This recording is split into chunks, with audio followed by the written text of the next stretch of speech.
তোমাকে ভালোবাসি, I love you two. আমি তোমাকে বিয়ে করতে চাই, তোমাকে লাভ করি। হাঁস পাশের বাসার ভাবিকে পটানোর জন্য একটা চিঠি ছুঁড়ে মারে, কিন্তু চিঠি ঘুরে এসে উল্টা আবার এই ভাইয়ের গায়ে পড়ে।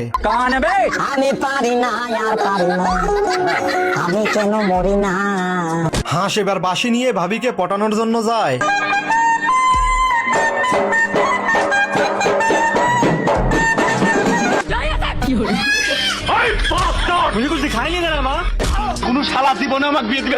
চালাক শিয়াল হাঁসকে বোকা বানিয়ে দোকানের ভিতরে নিয়ে যায়। এরপর হাঁসকে মারার জন্য ছুরি মারতে শুরু করে, কিন্তু একটা ছুরিও জায়গা মতন লাগাতে পারে না।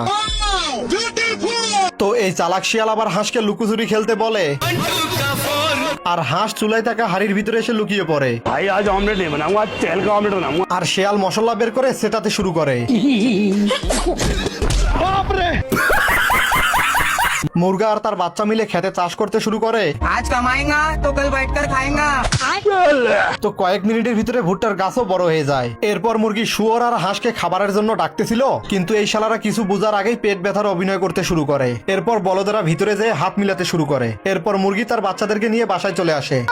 তো মুরগি ভুট্টার রেসিপি তৈরি করে খেতে শুরু করে। এখন মুরগি চিন্তা করে দেখে আরেকবার তাদেরকে জিজ্ঞেস করে দেখি, কিন্তু শালারা আবারও আগের অভিনয় করতে শুরু করে। তো এই দুই বলদে আবার সিনেমার অ্যাক্টিং করতেছিল।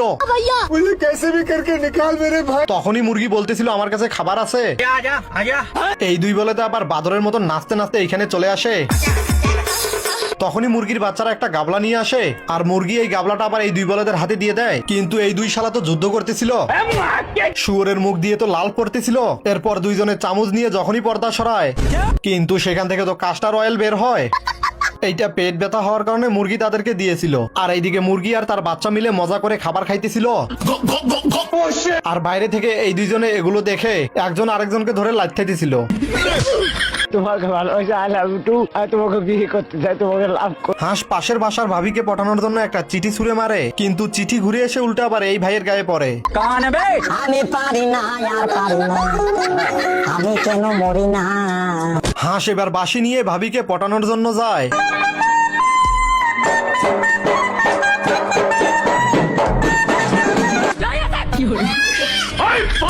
मुझे कुछ दिखाई नहीं दे रहा माँ।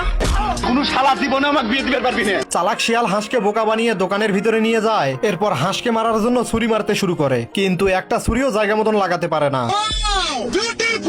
তো এই চালাক শিয়াল আবার হাঁসকে লুকোচুরি খেলতে বলে, আর হাঁস চুলায় থাকা হাড়ির ভিতরে এসে লুকিয়ে পড়ে। भाई आज ऑमलेट नहीं बनाऊंगा, आज तेल का ऑमलेट बनाऊंगा। আর শিয়াল মশলা বের করে সেটাতে শুরু করে। মুরগা আর তার বাচ্চা মিলে খেতে চাষ করতে শুরু করে।